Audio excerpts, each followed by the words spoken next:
Welcome to Midlife Mojo, the podcast all about how to be fit and flourish in your 50s, with me, your host with over 25 years of experience in the health, fitness, and wellness industry, Lisa Dupree.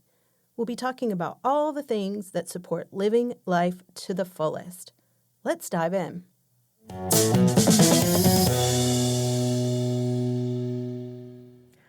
Hello. We're continuing our summer power replay series with one of the most talked about episodes I've ever released. And honestly, I think it's something that everybody, when you hear it more than once, you can still get something out of it.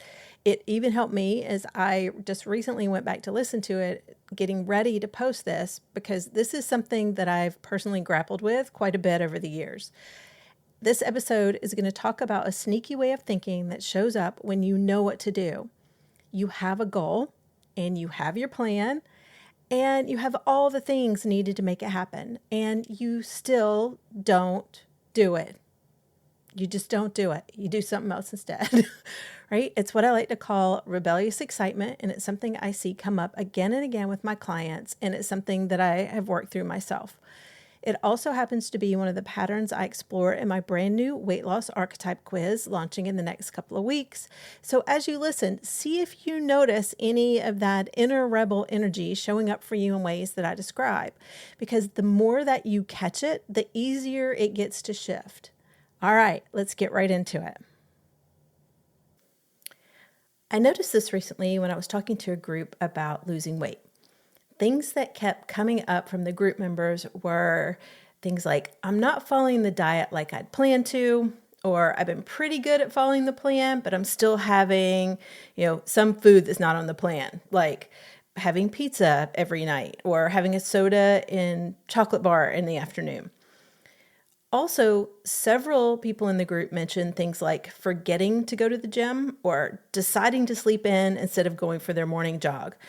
They also mentioned other common slip-ups that they felt like they would have avoided if they had just had more discipline or were more dedicated to losing weight. And that's not necessarily true, what's going on.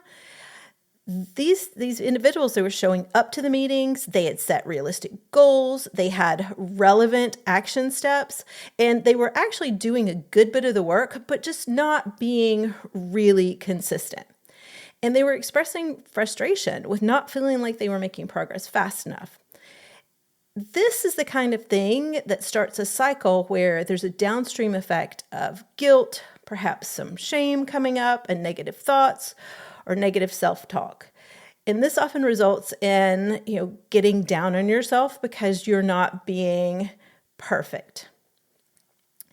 And there can be a lot behind the choices that we make that are considered to be not following the rules or not sticking to your goal. And we often fail to recognize or acknowledge that in the moment that those choices are made, in real time, there is a very real benefit for not taking the action that you intended to or was planned on, and instead choosing this other thing.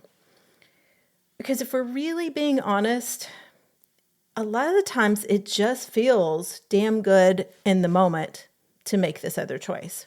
It feels so good to have that piece of triple chocolate cake when your diet plan has you eating an apple for dessert.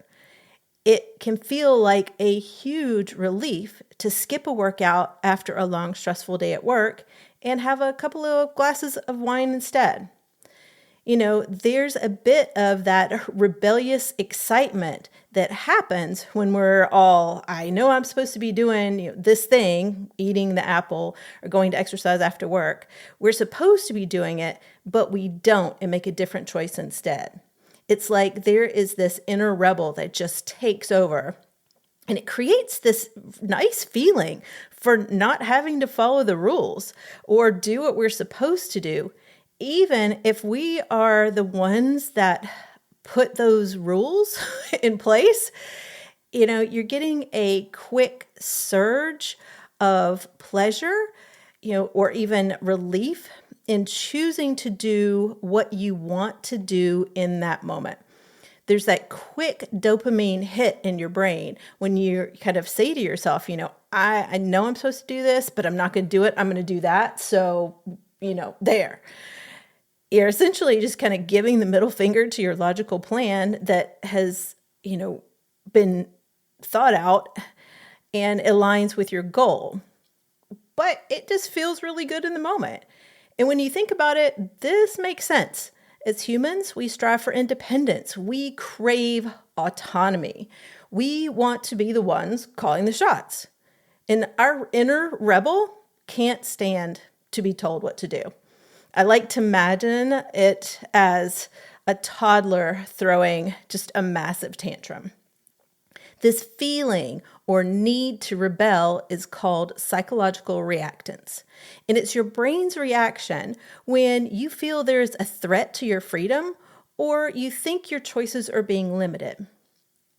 And this response can make you feel, anxious, panicky, annoyed, even angry.